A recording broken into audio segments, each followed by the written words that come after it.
Hello everyone. So part 1 வீடியோல நம்ம என்ன பார்த்தோம்னா NCERT புக்ல நம்ம எதெல்லாம் இம்பார்ட்டன்ட் பாயிண்ட் எதெல்லாம் கீவேர்ட் அப்படின்னு மார்க் பண்ணிக்கணும் क्वेश्चनல எப்படிலாம் கேட்பாங்க ஃபேக்ட் நோட்ல என்ன எழுதணும் அந்த மாதிரி நிறைய விஷயம் பார்த்தோம்.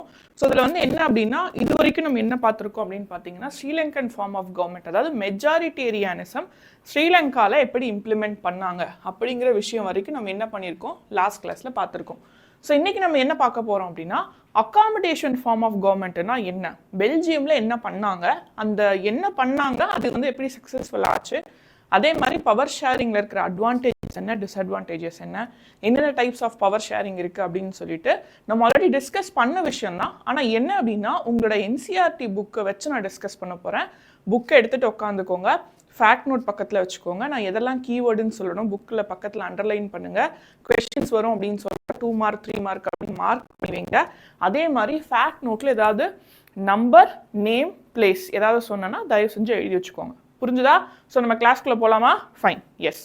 ஸோ எங்கே வந்து majoritarianism form of government follow பண்ணாங்கன்னு பார்த்தீங்கன்னா ஸ்ரீலங்காவில் majoritarianism form of government follow பண்ணாங்க. அதனால என்ன நடந்துச்சு, அங்கே சிவில் வார் வந்துச்சு.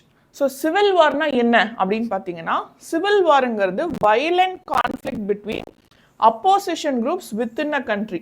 ஒரு கண்ட்ரிக்குள்ளேயே இருக்கிற ரெண்டு வயலண்ட் குரூப்ஸ்க்கு நடுவில் இருக்கிற சண்டை தான் சிவில் வார்னு சொல்லுவாங்க. அதாவது சிவிலியன்ஸ்க்கு நடுவில் நடக்கிற சண்டை. இதில் கவர்மெண்ட் டைரெக்டாக இன்வால்வ் ஆயிருக்க மாட்டாங்க. பட் ஸ்டில் என்ன அப்படின்னா ஒன்று கவர்மெண்ட்டுக்கு எகெயின்ஸ்டாக பீப்புள் வந்து அங்கே எதிர்த்து போராடுவாங்க, இல்லைனா 2 குரூப்புக்கு நடுவில் வர சண்டை. அது பெரிய சண்டையாக இருக்கிறதுனால வார் அளவுக்கு நடக்குது. ஸோ அதை சிவில் வார் அப்படின்னு பேர் வைக்கிறாங்க. ஸோ ஜென்ரலாக வார்னா என்ன, 2 கண்ட்ரி சண்டை போட்டுக்குவாங்க, 2 3 இல்லை நிறைய கண்ட்ரி இன்வால்வ் ஆகி சண்டை போடுவாங்க. உலகத்தில் இருக்க எல்லா கண்ட்ரி இன்வால்வ் ஆனாங்கன்னா அது வேர்ல்டு வார் அப்படின்னு சொல்லுவாங்க. ஜென்ரலாக வார் பிட்வீன் 2 கண்ட்ரிஸ் சொல்லுவாங்க. இது வந்து என்னன்னு பார்த்தீங்கன்னா சிவில் வார். சிவில் வாருங்கிறது ஒரு கண்ட்ரிக்குள்ள 2 ஆப்போசிட் குரூப் நடுவில் நடக்கிற சண்டையை வந்து சிவில் வார்னு எப்போ சொல்லுவாங்கன்னா அந்த சண்டை ரொம்ப பெருசு, சும்மா சின்னதாக அடிச்சுக்கிட்டாங்க அது சிவில் வார் இல்லை. அது வந்து ஒரு கண்ட்ரியே 2ஆ பிரிஞ்சு அவங்களுக்குள்ள ஒரு பெரிய சண்டை வந்துச்சு, அது ஒரு வார் அளவுக்கு பெருசாக நடந்துச்சு அப்படின்னா அது என்னன்னு சொல்லுவாங்கன்னா சிவில் வார் அப்படின்னு சொல்லுவாங்க. அதுதான் என்னது, இதுதான் மெஜாரிட்டேரியன் ஃபார்ம் ஆஃப் கவர்மெண்ட்டோட result of majoritarian form of government. Fine. So இது நடக்காமல் இருக்கணும் அப்படின்னா என்ன பண்ணணும் அப்படின்னா பெல்ஜியமில் ஃபாலோ பண்ண அகாமடேஷன் ஃபார்ம் ஆஃப் கவர்மெண்ட்டை நம்ம ஃபாலோ பண்ணணும். அவங்க எப்படி இந்த accommodation form of government follow பண்ணாங்க அப்படின்னு பார்த்தீங்கன்னா அவங்க என்ன பண்ணுறாங்க, ஸோ 1970லேருந்து 1993 வரைக்கும் அதாவது 23 இயர்ஸில் என்ன பண்ணுறாங்க அப்படின்னா அவங்க கான்ஸ்டியூஷனை 4 டைம்ஸ் அமெண்ட் பண்ணுறாங்க. இது கேட்பாங்க, எவ்வளோ டைம் கான்ஸ்டியூஷனை அமெண்ட் பண்ணாங்க அப்படின்னு 1 மார்க்கில் கேட்கலாம். ஃபேக்ட் நோட்டில் எழுதி வச்சுக்கோங்க. 1970லேருந்து 1993 வரைக்கும் 23 இயர்ஸில் அவங்க கான்ஸ்டியூஷனை 4 தடவை அமெண்ட் பண்ணுறாங்க. 4 times they are amending the constitution. Fine? Yes. So that would enable everyone together within the same country. அதாவது எல்லாரையுமே இன்க்ளூட் பண்ணுற மாதிரி அந்த கான்ஸ்டியூஷனை அமெண்ட் பண்ணாங்க. அப்படி என்னதான் பண்ணாங்க அப்படின்னு சொல்லிட்டு பார்க்கலாம். ஃபர்ஸ்ட் கான்ஸ்டியூஷனில் வந்து என்ன பண்ணுறாங்க அப்படின்னா நல்லா பார்த்துக்கோங்க, number of Dutch and French speaking ministers shall be equal. ஈக்குவலுங்கிறது keyword. Number of French and Dutch speaking ministers central கவர்மெண்ட்ல எங்க, சென்ட்ரல் கவர்மெண்ட்ல number of Dutch and French speaking minister வந்து ஈக்குவலாக இருக்கணும். புரிஞ்சுதா? இதில் 100 பேர் இருக்கீங்க, டச் ஸ்பீக்கிங் மினிஸ்டர்ஸ் 100 பேர்னா ஃப்ரெஞ்ச் ஸ்பீக்கிங் மினிஸ்டர்ஸும் 100 பேர் இருங்க. So first and foremost thing என்ன பண்ணுறாங்க, கான்ஸ்டியூஷன் படி number of French speaking ministers and number of Dutch speaking ministers should be equal in the central government. Central government Brussels இருக்கு இல்லையா, பெல்ஜியமோட capital ப்ரூசெல்ஸ், அங்கே தான் அந்த சென்ட்ரல் கவர்மெண்ட் இருக்கும். அந்த சென்ட்ரல் கவர்மெண்ட்டில் number of ministers French and Dutch speaking ministers should be equal அப்படின்னு சொல்கிறாங்க. புரிஞ்சுதா? சில ஸ்பெஷல் லாஸ், அதாவது சில ஸ்பெஷல் லாவுக்கு வந்து என்ன வேணும் அப்படின்னா majority of members, each linguistic குரூப்லேருந்து மெஜாரிட்டி ஆஃப் மெம்பர்ஸ் வந்து அவங்க ஓட் பண்ணால் மட்டும்தான் சில லாவை கொண்டே வர முடியும். அதனால தான் ஈக்குவல் நம்பர் ஆஃப் மினிஸ்டர்ஸ் வச்சுருக்காங்க. 2 குரூப்லேயுமே மெஜாரிட்டி ஆஃப் மெம்பர்ஸ் எப்போ ஓட் பண்ணுறாங்களோ அப்போ தான் அவங்க என்ன பண்ண முடியும், லாவை ஸ்பெஷல் லா சில லா புரிஞ்சுதா அப்போ கொண்டே வர முடியும். இல்லை அப்படின்னா அந்த ஸ்பெஷல் லாவை கொண்டே வர முடியாது அப்படின்னு சொல்கிறாங்க. செகண்ட் என்ன பண்ணுறாங்க, ஃபர்ஸ்ட் இது பண்ணாங்க, செகண்ட் என்ன பண்ணுறாங்கன்னா சென்ட்ரல் கவர்மெண்ட் கிட்ட இருக்கிற பவரை எல்லாம் எடுத்து நிறைய ஸ்டேட் கவர்மெண்ட்டுக்கு கொடுக்குறாங்க. ஸோ இவங்க என்ன பண்ணுறாங்க, ஃபர்ஸ்ட் 3 ஃபார்ம் ஆஃப் கவர்மெண்ட் இருக்கு அவங்க கிட்ட, சென்ட்ரல், ஸ்டேட்டு, கம்யூனிட்டி கவர்மெண்ட் அப்படின்னு 3 இருக்கு. அந்த 3ல சென்ட்ரல் கவர்மெண்ட்ல ஃபர்ஸ்ட் பாயிண்ட் என்ன சொன்னோம், equal number of French speaking ministers, Dutch speaking ministers. 5 மார்க்ல கேட்பாங்க, how did Belgium successfully brought accommodation form of government? அப்போ நீங்க இதெல்லாம் எழுதணும். 1972-93ல 4 அமெண்ட்மெண்ட் பண்ணாங்க.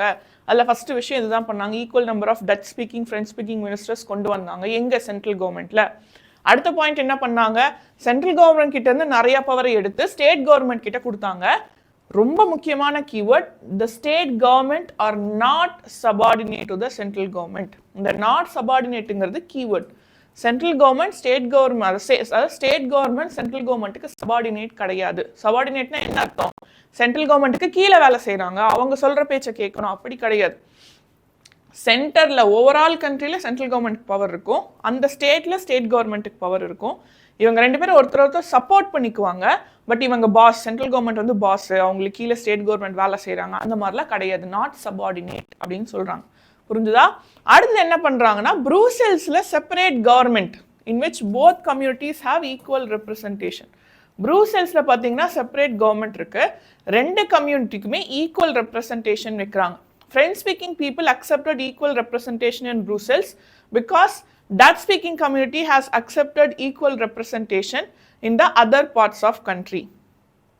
புரிஞ்சுதா? என்ன அதாவது நம்ம ஒரு விஷயம் பார்த்துருப்போம் ஸ்டார்டிங்ல, ஓவரால் கண்ட்ரி, ஓவரால் பெல்ஜியம்ல பார்த்தீங்கன்னா 59% யாரு டச் ஸ்பீக்கிங் இருப்பாங்க, 40% பார்த்தீங்கன்னா ஃப்ரெஞ்ச் ஸ்பீக்கிங் இருப்பாங்க.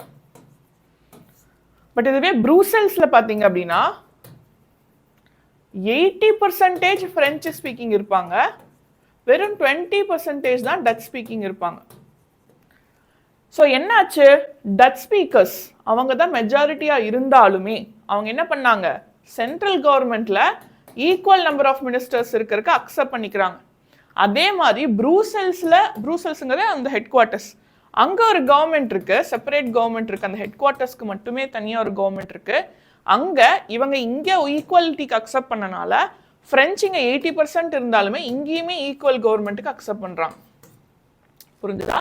So Dutch speaking people and French speaking பீப்புள்ங்கிறது சென்ட்ரல் கவர்மெண்ட்லயும் ஈக்குவல் நம்பர் ஆஃப் மினிஸ்டர்ஸ் இருக்காங்க, அதே மாதிரி ப்ரூசெல்ஸ்லயும் ஈக்குவல் நம்பர் ஆஃப் மினிஸ்டர்ஸ் இருக்காங்க.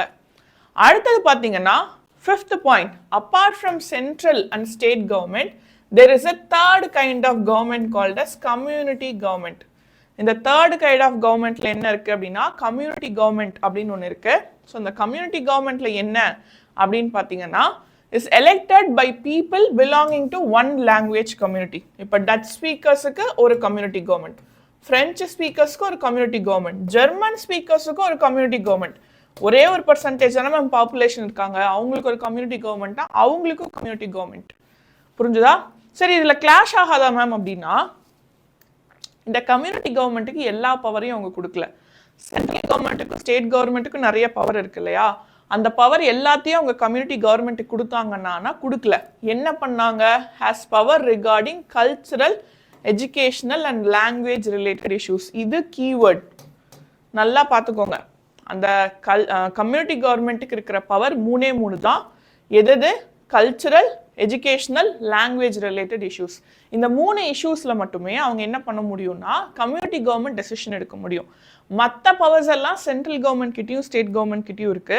பட் இந்த பவர் மட்டும் culture, education and language related, அவங்க ரிலேட்டடா ஃப்ரெஞ்ச் ஸ்பீக்கிங்னா அவங்களுக்குன்னு தனி கம்யூனிட்டி கவர்மெண்ட் இருக்கும், அவங்க லாங்குவேஜ், எஜுகேஷன் அண்ட் கல்ச்சர் ரிலேட்டடா அவங்க டிசைட் பண்ணிக்கலாம். ஸோ இந்த மாதிரி இந்த 3 விஷயத்துல மட்டுமே டிசைட் பண்றதுக்காக அந்தந்த கம்யூனிட்டி மட்டுமே செலக்ட் பண்ற ஒரு கவர்மெண்ட் தான் கம்யூனிட்டி கவர்மெண்ட். நிறைய டிஃபரன்ஸ் இருக்கு. இந்தியாவோட லோக்கல் கவர்மெண்ட் பாத்தீங்கன்னா சென்டர், ஸ்டேட், அப்படி ஈக்குவலா அதே மாதிரி டிவைட் ஆகும். நிறைய பவர் பாத்தீங்கன்னா ஸ்டேட் கவர்மெண்ட், சென்ட்ரல் கவர்மெண்ட் கிட்ட இருக்க பவர் லோக்கல் கவர்மெண்ட்டுக்கு இருக்கும். ஆனா இங்க அப்படி கிடையாது, எல்லா பவரும் அவங்க அங்க கொடுக்கல. அங்க 3 விஷயத்துக்கு கொடுத்துருக்காங்க. என்ன அப்படின்னா கல்ச்சர், எஜுகேஷன், லாங்குவேஜ் ரிலேட்டட் இஷ்யூஸ்க்கு மட்டும். இன்னொன்று என்னன்னா அந்த கவர்மெண்ட்டை அந்த பீப்புள் மட்டும் சூஸ் பண்ணுவாங்க. அதாவது ஃப்ரெஞ்ச் ஸ்பீக்கிங் பீப்புளுக்கு தனி கம்யூனிட்டி கவர்மெண்ட், அந்த கம்யூனிட்டி கவர்மெண்ட்டுக்கான எலெக்ஷனில் ஃப்ரெஞ்சு ஸ்பீக்கிங் பீப்புள் மட்டும்தான் ஓட் போடுவாங்க. புரிஞ்சுதா? பட் நம்ம இந்தியாவில் இருக்க லோக்கல் பாடி அப்படி கிடையாது. ஸோ அவங்க அந்தந்த கான்ஸ்டியூன்சி ஜாகிரபிக்கல் டெரிட்டரி பேசிஸில் இருக்கும். ஆனால் இங்கே அப்படி கிடையாது, லாங்குவேஜ் பேசிஸில் பிரிக்கிறாங்க. புரிஞ்சுதா? ஸோ இதில் என்ன கீவேர்டு மேம் அப்படின்னா, third kind of government keyword, community government keyword, அதே மாதிரி இந்த power regarding cultural educational and language related இஷ்யூஸுங்கிறது கீவேர்ட். இந்த கீவேர்டு இல்லாமல் நீங்கள் என்ன எழுதினாலும் மார்க் வராது, ஞாபகம் வச்சுக்கோங்க. ஃபைன். ஸோ இப்போ என்னாச்சு, இதெல்லாம் பார்த்துட்டோம். ஸோ ஆல்மோஸ்ட் 5 points வீசா கரெக்டாக. இந்த 5 பாயிண்ட்னால என்னாச்சு அப்படின்னா, பெல்ஜியன் மாடல் ஆஃப் கவர்மெண்ட் ரொம்ப காம்ப்ளிகேட்டடாக தெரிஞ்சாலுமே வாட் ஹேப்பன், இது வந்து நல்லாவே ஒர்க் பண்ணுச்சு, work well so far. They to avoid civic ஸ்ட்ரைஃப்னா சண்டை, அந்த பீப்புளுக்குள்ளே இருக்கிற சண்டை வராமல் இருந்துச்சு. ஸோ இதனால் என்னாச்சு, யூரோப்பியன் யூனியனே ப்ரூசெல்ஸை ஹெட் குவார்ட்டர்ஸாக சூஸ் பண்ணாங்க. Because of the amendments, what happened was Brussels developed very well. அதனால people were good, happy, they earned money. அதனால யூரோப்பியன் யூனியன் என்ன பண்ணாங்க, ப்ரூசெல்ஸ் அவங்களோட ஹெட் குவார்ட்டர்ஸாக சூஸ் பண்ணிக்கிட்டாங்க. புரிஞ்சுதா? ஸோ அதுதான் என்னன்னா, sharing power makes us more powerful. That is the understanding of this lesson. இந்த லெசனோட முக்கியமான விஷயம் என்ன, ஜென்ரலாக நம்ம என்ன பண்ணுவோம், நம்ம கிட்ட ஒரு 10 சாக்லேட் இருக்கு, பிரித்து கொடுத்து என்கிட்ட 5, என்னோட ஃப்ரெண்டு கிட்ட 5 தான் இருக்கும். பட் பவர் அப்படி கிடையாது. நம்ம பவர் பிரித்து கொடுக்க இன்னும் பவர்ஃபுல்லாக தான் மாறுவோமே ஒழிய நம்மளோட பவர் கம்மி ஆகாது அப்படின்னு சொல்கிறாங்க. புரிஞ்சுதா? So that is what is understanding. Fine. இப்போ என்ன, இது ரெண்டுலேருந்து நம்ம என்ன தெரிஞ்சுக்கிட்டோம்?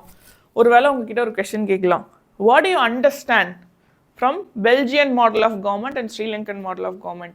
இல்லை what do you understand from Belgium story and Sri Lankan story அப்படின்னு கேட்டால், point number 1, they both are democracy. First and foremost thing is ரெண்டுமே democracy தான். ஸ்ரீலங்காலையுமே பிரிட்டிஷர்ஸ் 1948 கிளம்புனதுக்கு அப்புறமா அவங்களும் டெமோக்ரஸியாக தான் இருக்காங்க, பெல்ஜியமும் டெமோக்ரஸி தான். செகண்ட் பாயிண்ட் என்ன அப்படின்னா, அவங்க அந்த கொஸ்டின் ஆஃப் பவரை ரொம்ப டிஃப்ரெண்ட்டாக ட்ரீட் பண்ணுறாங்க. எப்படி ட்ரீட் பண்ணுறாங்க? ஸ்ரீலங்காவில் மெஜாரிட்டேரியன் ஃபார்ம் ஆஃப் கவர்மெண்ட்டும் பெல்ஜியமில் அகாமடேஷன் ஃபார்ம் ஆஃப் கவர்மெண்ட்டும் இருக்குது அப்படிங்கிறத நீங்கள் தேர்ட் பாயிண்ட்டை எழுதணும். புரிஞ்சுதா? அடுத்தது என்ன அப்படின்னு பார்த்தீங்கன்னா, such a realization resulted in mutually accepted arrangements of sharing power. mutually acceptable sharing of power எங்க, பெல்ஜியமில். ஸ்ரீலங்காவில் கான்ட்ராஸ்ட், இங்கே என்ன நடந்துச்சு, majority community want its dominance, majoritarianism form of government. புரிஞ்சா? இப்போ ஒரு வேளை உங்ககிட்ட கேட்குறாங்க, நீங்கள் என்ன எழுதணும் அப்படின்னா, ஃபஸ்ட்டு ரெண்டுமே டெமோக்ரஸி தான். ஒரு பக்கம் பார்த்தீங்க அப்படின்னா, பெல்ஜியமில் அவங்களுக்கும் எத்தனிக் கம்யூனிட்டி பேஸ்ட் இஷ்யூ இருந்துச்சு, அவங்களும் டெமோக்ரஸி தான், அவங்க அகாமடேஷன் ஃபார்ம் ஆஃப் கவர்மெண்ட்டை சூஸ் பண்ணுறாங்க. அதனால் என்ன ஆகுது, அவங்களுக்குள்ள சிவில் வார் வரல. பட் ஸ்ரீலங்காவில் என்ன நடந்துச்சு, அவங்களும் டெமோக்ரஸியாக இருந்தாலுமே அவங்க மெஜாரிட்டேரியனிசம் ஃபாலோ பண்ணுறாங்க. சின்ஹாலிஸ் மெஜாரிட்டியாக இருக்கிறவங்க அவங்க டாமினேட் பண்ணுறாங்க. அங்கே என்னாச்சுன்னா சிவில் வார் வந்துச்சு. இந்த மாதிரி எழுதணும் நீங்கள். புரிஞ்சுதா? ஸோ ஸ்டெப் பை ஸ்டெப் எழுதுனீங்கன்னா உங்களுக்கு நல்ல மார்க், ஒரு ஈஸியான கொஷின் தான் அது. புரிஞ்சுதா? So why power sharing is desirable, இந்த இதெல்லாம் நான் உங்களுக்கு சொல்லி தருவேன். இது வந்து பிக்சர் பேஸ்டு கொஷனில் வரும். என்ன அப்படின்னா, ஜெர்மனியில் வந்து கிராண்ட் கோலிஷன் கவர்மெண்ட் நடந்திருக்கும். ஏன்னா அங்கே இருக்கிறது 2 மேஜர் பார்ட்டி, மேஜரான பார்ட்டி 2 பார்ட்டி தான். அவங்க என்ன பண்ணுவாங்கன்னா, ஆப்போசிட்டாக சண்டை போடாமல் அவங்க 2 பேருமே கூட்டணி வச்சு ஒரு கவர்மெண்ட்டை ஃபார்ம் பண்ணிடுவாங்க. இது வந்து இதில் இந்த கார் வந்து எதை குறிக்குதுன்னா, கவர்மெண்ட்டை குறிக்குது. What is this car representing? This car is representing the government. ஜென்ரலாக ஒரு காரில் எவ்வளோ ஸ்டியரிங் இருக்கும்? ஒரு ஸ்டியரிங் இருக்கும். பட் இங்கே என்ன இருக்குது? 2 ஸ்டியரிங் இருக்குது. அப்படின்னா என்ன சொல்ல வராங்கன்னா, 2 முக்கியமான கவர்மெண்ட்டும் ஒன்றா சேர்ந்து பாருங்க ஜெர்மன் கவர்மெண்ட்டை ஃபார்ம் பண்ணுறாங்க. இப்போ என்னாச்சு, 2 பேரும் கண்ட்ரோல் எடுத்துகிட்டு அவங்க ட்ரை பண்ணுறாங்க. They're trying to steer, both of them are trying to steer அப்படின்னு சொல்கிறாங்க. புரிஞ்சுதா? டைவர்ஜென்ட் பொசிஷன், சில பாலிசி மேட்டர்ஸில் பார்த்தீங்கன்னா 2 பேரும் எதிர்த்து நிற்பாங்க. கோலிஷனாக இருந்தாலும் 2 பேரும் எதிர்த்து நிற்பாங்க. ஸோ அந்த மாதிரியான ஒரு எக்ஸாம்பிள் தான் அது. Okay fine. ஸோ இப்போ என்ன அப்படின்னா, வை பவர் ஷேரிங் இஸ் டிசைரபிள். ஏன் பவர் ஷேரிங் டிசைரபிள்னு என்ன அர்த்தம்? வை இட் இஸ் குட் அப்படின்னு அர்த்தம். டிசைரபிள்னா ஏன் வேணும்னு நினைக்கிறோம். What is the meaning of desirable? Why do we want it? ஏன் பவர் ஷேரிங் வந்து ஆசைப்படுறோம் எல்லாருமே, வேணும்னு நம்ம ஏன் நினைக்கணும் அப்படிங்கிற மாதிரியான கொஸ்டின் தான் இது. So two different set of reasons can be given in favor of power sharing. First and foremost thing, இந்த question நல்லா பார்த்துக்கோங்க. why power sharing is desirable னு கேட்டாலோ இல்ல advantages of power sharing னு கேட்டாலோ இதுதான் நீங்க ஆன்சர் எழுதணும். புரிஞ்சுதா? ஸோ பவர் ஷேரிங் ஏன் இம்பார்ட்டன்ட் அப்படின்னு கேட்டாங்கன்னா ரெண்டு ரீசன். ஒரு ரீசன் என்ன, ஓவரால் அட்வான்டேஜஸ் கேட்டால் ரெண்டு விஷயம் எழுதணும். ஃபர்ஸ்ட் ரீசன் என்னன்னா, it helps to reduce the possibility of conflict between the social groups. First and foremost thing, இது கீவேர்ட். நான் 1 2 3 போடுறேன், அந்த மாதிரி நீங்களும் எழுதி வச்சுக்கோங்க. இந்த பாயிண்ட்லாம் மிஸ் பண்ணாமல் எழுதுங்க. ஃபர்ஸ்ட் அண்ட் ஃபார்மோஸ்ட் திங் என்னன்னா, பவர் ஷேரிங் பண்ணுறதுனால possibility of conflict between the social group வந்து நம்ம கம்மி பண்ண முடியும். எவ்வளோ சோஷியல் குரூப் இருக்காங்களோ அந்த சோஷியல் குரூப் நடுவில் வர பிரச்சனையை வந்து நம்மளால் என்ன பண்ண முடியும்னா கம்மி பண்ண முடியும் அப்படின்னு சொல்கிறாங்க. சின்ஸ் சோஷியல் கான்ஃப்ளிக்ட்னால நிறைய இஷ்யூ வரும். பொலிட்டிக்கல் இன்ஸ்டெபிலிட்டி வரும், எக்கனாமிக்கலி வீக் ஆவாங்க, பீப்புளுக்குள்ளே நிறைய லைஃப் லாஸ் இருக்கும். அதெல்லாம் இல்லாமல் இருக்கணும் அப்படின்னா பவர் ஷேரிங் இஸ் டிசைரபிள். அதே மாதிரி மெஜாரிட்டி கம்யூனிட்டியோட அவங்களோட வில் அப்படிங்கிறது அவங்களோட ஐடியாவை மட்டும் மைனாரிட்டி மேலே வந்து நம்ம துணிக்கிறப்போ ஷார்ட் ரனில் சூப்பராக தெரியும். இப்போ சின்ஹாலிஸ் கவர்மெண்ட்டில் பார்த்தீங்கன்னா ஸ்டார்டிங்கில் அவங்க என்ன பண்ணுறாங்க, சின்ஹாலிஸ் பேசுகிறவங்களுக்கு மட்டும் வேலை, யூனிவர்சிட்டியில் படிக்கிறதுக்கு ஆப்ஷன்லாம் தரப்போ பார்க்குறப்ப அந்த சின்ஹாலிஸ் பீப்புளுக்கு ரொம்ப சந்தோஷமாக இருக்கும். பாருங்கள், நம்ம ஒரு கவர்மெண்ட்டை ஃபார்ம் பண்ணியிருக்கோம், நமக்கு தான் இங்கே பவர் அப்படின்னு பார்க்குறப்ப நல்லா தான் இருக்கும் ஸ்டார்டிங்கில். ஆனால் லாங் ரனில் அது ஒரு பெரிய பிரச்சனையை கொண்டு வரும். இது யுனைட்டி ஆஃப் நேஷனை அண்டர்மைன் பண்ணும். This is keyword number 2. Majoritarian form of government will undermine the unity of nation. புரிஞ்சுதா? ஸோ ஏன் நம்ம பவர் ஷேரிங் பண்ணணுங்கிறதுக்கு, பவர் ஷேரிங் பண்ணலைன்னா அது நடக்குதுன்னு நீங்கள் சொல்ல போகிறீங்க. First and foremost thing is it will reduce the possibility of conflict between the social groups. Second point is majoritarian form of government will undermine the unity of the nation. Tyranny of majority is not just oppressive of minorities, it is often affects இது வந்து மெஜாரிட்டியுமே affect பண்ணும் அப்படிங்கிறாங்க. Majoritarian form of government மைனாரிட்டியை மட்டும் affect பண்ணுது நீங்கள் நினச்சிட்டு இருப்பீங்க, ஆனால் லாங் ரன்ல அது மெஜாரிட்டியுமே அஃபெக்ட் பண்ண ஆரம்பிக்கும் அப்படின்னு சொல்கிறாங்க. செகண்ட் ரீசன், ஃபஸ்ட்டு ரீசன் என்னன்னா நம்ம ஆல்ரெடி பார்த்துட்டோம். Second reason, deeper reason why power sharing is good for democracy. இதான் ரொம்ப முக்கியமான ரீசன் அப்படிங்கிறாங்க. ஏன்னா power sharing is the very spirit of democracy. அப்படின்னு என்ன அர்த்தம், டெமோக்ரஸியோட முக்கியமான ஒரு விஷயமே பவர் ஷேரிங் தான். டெமோக்ரஸின்னு ஒரு கவர்மெண்ட் முடிவு பண்ணிட்டாங்கன்னாவே பவர் ஷேரிங் பண்ணலை அப்படின்னா அந்த டெமோக்ரஸி நல்ல டெமோக்ரஸியாக இருக்காது. வெரி ஸ்பிரிட் அப்படின்னா என்ன அர்த்தம்னா, லைக் லெட்ஸ் சே சோல், ஒரு ஹியூமன் பீயிங் இருக்காங்க, அந்த ஹியூமன் பீயிங்க்குன்னு ஒரு சோல் இருக்கும்ல, அந்த மாதிரி டெமோக்ரஸியோட சோலே பவர் ஷேரிங் தான் அப்படின்னு சொல்கிறாங்க. ஏன்னா டெமோக்ரஸியில் எலெக்ஷன் நடக்கணும், ஈக்குவாலிட்டி, எல்லாருமே ஓட்டு போடணும், எல்லாருக்கும் ரைட்ஸ் இருக்கணும் அப்படின்னு நம்ம சொல்கிறப்போ, ஈக்குவாலிட்டி பற்றி பேசுகிறப்போ நீங்கள் ஈக்குவலாக இருக்கணும் அப்படின்னாவே நீங்கள் பவரை ஷேர் தான் பண்ணணும். கரெக்டா? ஸோ அதுதான் என்ன சொல்கிறாங்கன்னா, second reason is more what to say deeper the first reason. First reason நம்ம என்ன சொன்னோம், சோஷியல் குரூப்ஸ்க்கு நடுவில் கான்ஃப்ளிக்ட் வரக்கூடாதுன்னா பவர் ஷேரிங் பண்ணுங்க. ஏன்னா மெஜாரிட்டி ஃபார்ம் ஆஃப் கவர்மெண்ட் வந்து கண்ட்ரியோட யுனைட்டியவே அது கொண்டு போயிடும். அது இல்லாமல் ஸ்டார்டிங்கில் மைனாரிட்டிக்கு தான் இஷ்யூ மாதிரி தெரிஞ்சாலுமே ஃபியூச்சரில் மெஜாரிட்டிக்குமே அந்த majoritarian form of government issue கொண்டு வரும் அப்படிங்கிறத ஃபர்ஸ்ட் ரீசனாக சொல்கிறாங்க. செகண்ட் ரீசன் என்ன சொல்கிறாங்கன்னா, டெமோக்ரஸினாவே அங்கே பவர் ஷேரிங் இருக்கணும். ஏன்னா பவர் ஷேரிங் தான் spirit of democracy. So democracy கவர்மெண்ட்டை வச்சுக்கிட்டு அங்கே பவர் ஷேரிங் பண்ண மாட்டேன்னு சொல்கிறீங்கன்னா அது ரொம்ப தப்பு அப்படின்னு சொல்கிறாங்க. புரிஞ்சுதா? ஏன்னா பவர் ஷேரிங் பண்ணலை அப்படின்னா அது வந்து அந்த கண்ட்ரியில் இருக்கிற எல்லாரையுமே அஃபெக்ட் பண்ணும் அப்படிங்கிறத அவங்க சொல்கிறாங்க. So legitimate government is where citizens participate, acquire a stake in the system. நீங்கள் லெஜிட்டிமேட் கவர்மெண்ட்னாவே ஆல் சிட்டிசன் ஷுட் பார்ட்டிசிபேட். அப்போ தான் நீங்கள் லெஜிட்டிமேட் கவர்மெண்ட்னே சொல்ல முடியும். That is why they are saying that first reason, நம்ம சொல்கிற ஃபஸ்ட்டு ரீசன் இருக்குல்ல, சோஷியல் குரூப்ஸ்க்கு நடுவில் வர்ற கான்ஃப்ளிக்டை வந்து ஸ்டாப் பண்ணுதுன்னு சொல்கிறது prudential reason. First set of ரீசன்கிறது ப்ருடென்ஷியல் ரீசன். ப்ருடென்ஷியல் ரீசன்னா நடைமுறைன்னு சொல்லுவாங்க. தமிழில் வந்து நடைமுறைக்கு என்னவோ. ஸோ ப்ராக்டிக்கலான ரீசன் சொல்லலாம், உங்களுக்கு புரிகிற மாதிரி சொல்லலாம். ப்ராக்டிக்கலாக அது ஏன் நம்ம சூஸ் பண்ணணும்னா, அது ஜென்ரலாக ரெண்டு பேருக்கும் சண்டை வராமல் இருக்கணும்னா நம்ம பவர் ஷேரிங் பண்ணி தான் ஆகணும்.